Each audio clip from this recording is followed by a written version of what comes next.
नमस्कार दोस्तों, स्वागत है आपका मेरे आज के एक और जिन्होंने नार्सिसिस्टिक को झेला उस एपिसोड में। आज मैं आपको एक कहानी सुनाने वाला हूँ सुलोचना जी की। सुलोचना जी ने अपनी एक बड़ी ही अलग सी ही कहानी मुझे लिख के भेजी है। उस कहानी के अंदर उन्होंने अपना दिल्ली से जयपुर और जयपुर से दिल्ली घूमने गई थी अपने पति के साथ में। एक बच्चा है उनका 4 साल का। वो पूरी कहानी लिख के भेजी है और मैं हैरान ही रह गया सुन के उस चीज़ को पढ़ने के बाद में। और ये मैं आपको सुनाना चाहता हूँ और आप सुनेंगे। और जिन जिन मेरी बहनों के साथ इस तरीके का व्यवहार हुआ है किसी नार्सिसिस्टिक हस्बैंड द्वारा, तो वो ज़रूर बताएं। इनको एक शाम पहले इनके पतिदेव कह देते हैं, जो इनके नार्सिसिस्टिक पतिदेव होते हैं उनको कह देते हैं कि कल हम जयपुर घूमने जा रहे हैं। इनको पहले पता नहीं होता, तो इनको रातों रात ही अपनी तैयारियां करनी पड़ती हैं। पर अचानक आपको पता है कि औरतों की एकदम से तैयारी नहीं हो सकती, साथ में बच्चा भी होता है। तो ये अपनी तैयारी शुरू करती हैं करनी।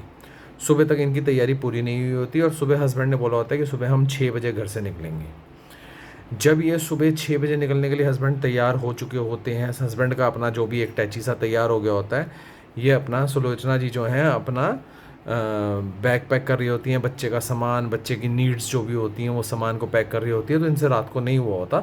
सुबह 6 के 6:15 बज जाते हैं, फिर 6:30 बज जाते हैं।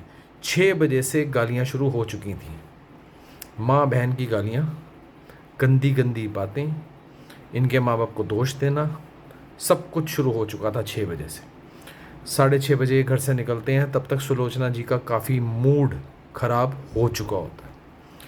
जैसे ये थोड़ी दूरी पे जाते हैं तो हस्बैंड ड्राइव कर रहे होते हैं। हस्बैंड मतलब जिनके नार्सिसिस्टिक पतिदेव होते हैं, वो इनको कहते हैं कि एक काम करो, तुम गूगल मैप चलाओ। ये गूगल मैप चलाती हैं और गूगल मैप चलाने के बाद में जब गूगल मैप इनसे जल्दी से नहीं चल रहा होता है, क्योंकि ऑलरेडी इनका माइंड बहुत ज़्यादा अपसेट होता है, हस्बैंड फिर से इनको गालियाँ देना शुरू कर देते हैं।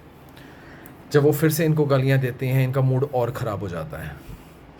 उसके बाद जो हस्बैंड हैं, जब तक अगले 1 या 1.5 घंटे में अगला कोई खाने पीने का ढाबा नहीं आता, तब तक इनके हस्बैंड इनको गालियां देते ही रहते हैं, सुनाते ही रहते हैं इनके माँ बाप के बारे में और इनके बारे में कुछ ना कुछ इनको बोलते रहते हैं। और इनका छोटा सा बेटा जो होता है 4 साल का, वो पीछे दुबक के बैठा रहता है। अब आ जाते हैं किसी ढाबे पर जहाँ पे इनको खाना खाना था। नाश्ता इन्होंने करा नहीं था, अब इनको नाश्ता करना था। अब ये नाश्ते के लिए उतरते हैं। बच्चे को वॉशरूम जाना होता है, तो मदर जो है उनको बच्चे को वॉशरूम लेके जाती हैं। जब वो वापस आती हैं तो खाना टेबल पे लग चुका था। पति देव अपने हिस्से का खाना खा चुके थे, इनकी वेट नहीं करी गई थी। फिर जैसे ये खाने के टेबल पे बैठती हैं, पति देव बोलते हैं तुम्हारे पास 2 मिनट हैं, खा लो और गाड़ी में आओ, हमें जाना है। इन्होंने जैसे तैसे 2-4 निवाले खाए और ये वापस गाड़ी में चली गई। फिर गाड़ी में जाते ही फिर गाली गलौज शुरू हो गई। ये मैं सारी बातें आपको बता रहा हूँ दिल्ली से जयपुर घूमने जाने की। घूमने जाया जा रहा है नार्सिसिस्टिक पर्सन के साथ में, और उस ढाबे से लेके उनके होटल तक में इनको गालियाँ पड़ती रहीं।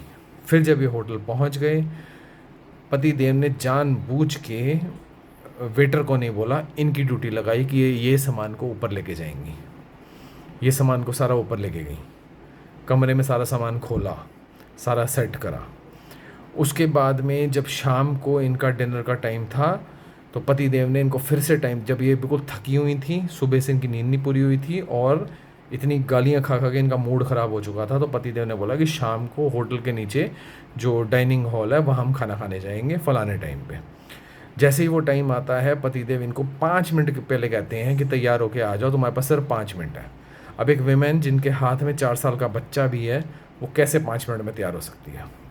फिर वही, ये तैयार नहीं हो पाते और फिर एक गालियों का दौर शुरू हो जाता है और उस दौरान इन पे हाथ भी उठाया जाता है। रात इनकी ऐसे ही रोते और सोते बीत जाती है। पूरे जयपुर ट्रिप के दौरान इनको गालियाँ सुनने को मिलती हैं, इनको प्रताड़ना होती है, ये दुखी होती हैं, सोचती हैं मैं फंस कहाँ पे गई। फिर वापसी का दिन आता है, वही सेम कहानी, वही होटल में जल्दबाजी करना, वही पैकिंग में देरी, वही गालियाँ।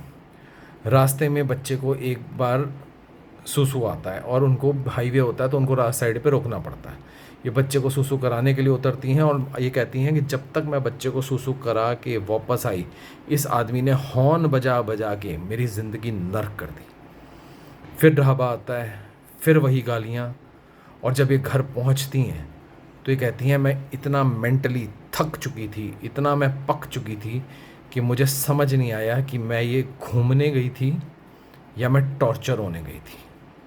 तो उन्होंने ये कहानी मुझे लिखकर भेजी है कि अपनी सारी हमारी जो बहनें हैं इनको पता लगना चाहिए, अगर उनके साथ भी उनके पति ने इस तरीके का व्यवहार करा है, इस तरीके से उनके साथ में हुआ है, तो वो एक नार्सिसिस्टिक पर्सन के साथ रह रही हैं। इस तरीके से गाली दी गई है, इस तरीके से उनके माँ बाप के बारे में बोला गया है, इस तरीके से उन पर हाथ उठाया गया है। वो इतनी परेशान आई उस ट्रिप से, इतनी परेशान आई, वो कहती मुझे समझ ही नहीं आया कि मैं इस ट्रिप पे करने क्या गई थी और मुझे जाना ही क्यों था। उससे ज़्यादा शांति तो अकेले मैं अपने बच्चे के साथ घर पे रहती तो मेरे साथ वो शांति थी, पर मैं गई और मैंने ये ट्रिप यानी प्रताड़ना यानी टॉर्चर को झेला। तो जिन बहनों ने ये झेला है वो कमेंट करके ज़रूर बताएं। और ये एक और कहानी मैं आपके लिए लाया था जिसमें एक औरत ने अपनी परेशानी को लिखा है। ध्यान रखना।